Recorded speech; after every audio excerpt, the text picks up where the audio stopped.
बूढ़ा आदमी महीनों से मर चुका था और उसकी लाश का पता तब चला जब कमरे से बदबू आने लगी। बिस्तर पर कीड़े मकोड़े भरे हुए थे और दीवार पर एक पारिवारिक तस्वीर लटकी हुई थी जो खुशियों से भरी थी। बूढ़े आदमी की चीजें उसके बेटे को सौंपी गईं, लेकिन उन्हें सिर्फ इस बात की परवाह थी कि क्या उसने कोई पैसा छोड़ा है। निश्चित रूप से उन्होंने बॉक्स में एक पासबुक पाई। बहू का चेहरा खुशी से चमक उठा, लेकिन जब उसने इसे खोला तो पैसा गायब था। उन्होंने परिवार की तस्वीरों वाला बॉक्स मुझे फेंक दिया और कहा कि इस कचरे को फेंक दो। बहू लगातार शिकायत करती रही, कहती कि बूढ़ा मर गया बिना कुछ छोड़े, ठीक जब वे जाने वाले थे। मैंने लापरवाही से कहा कि कमरे में नकद पैसा है। मैं उन्हें बूढ़े आदमी के कमरे में ले गया और महिला अपनी नाक दबाते हुए अधीरता से पूछने लगी कि पैसा कहाँ है। मैंने चटाई उठाई और उसके नीचे बड़ी मात्रा में नकद पैसा था जो बदबूदार तरल में भीगा हुआ था। महिला खुश होकर तुरंत पैसा पकड़ने लगी।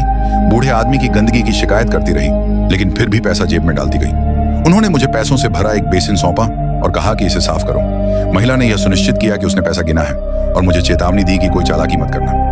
पास खड़े मार्क को इस जोड़े की लालच पर गुस्सा आ रहा था। काम खत्म होने के बाद मैं चीजें बेटे को लौटाने गया, लेकिन वे पहले ही गायब हो चुके थे। मार्क ने मुझे कहा कि जो वे कचरा कहते हैं उसे फेंक दो, लेकिन मैंने बॉक्स को अपनी कार में रखने पर जोर दिया। बाद में रात के खाने के बाद मैं अपने स्टूडियो गया और गंदे बदबूदार पैसे को साफ किया, इसे नए जैसा बना दिया। जैसे ही मैंने नकद पर नजर डाली, मुझे अपने पिता की सिखाई हुई बात याद आई। मृतक द्वारा छोड़ी गई हर चीज की एक कहानी होती है। मैंने एक नोट उठाया और उसे ध्यान से देखा। निश्चित रूप से मैंने देखा कि हर नोट पर बूढ़े आदमी की लिखावट है। अचानक मेरे दिमाग में बूढ़े आदमी की यादें कौंध गईं और मैं आखिरकार समझ गया कि वह क्या करने की कोशिश कर रहा था। मैं बैंक की ओर भागा, बूढ़े आदमी के निकासी स्लिप निकाले, जिससे स्टाफ हैरान रह गया। फिर मैंने उन्हें बूढ़े आदमी का नाम और निकासी की तारीखें बताई। स्टाफ ने तुरंत उसे याद किया। उन्होंने समझाया कि बूढ़े आदमी को डिमेंशिया था और हर दिन एक ही समय पर वह $50,000 निकालता था। उसके बाद वह एक फोन कॉल करता था, लेकिन कभी कुछ नहीं कहता, बस फोन काट देता और जल्दी चला जाता। मुझे याद आया कि बूढ़े आदमी के बैग में एक फोन नंबर मिला था। मैंने तुरंत बैंक के फोन से उसे कॉल किया। कुछ और कदमों के बाद मैं अपनी थ्योरी पर पहले से ज्यादा यकीन करने लगा। मैंने फोन पकड़ा, मानचित्र को देखा, जैसे कुछ खोज रहा हो।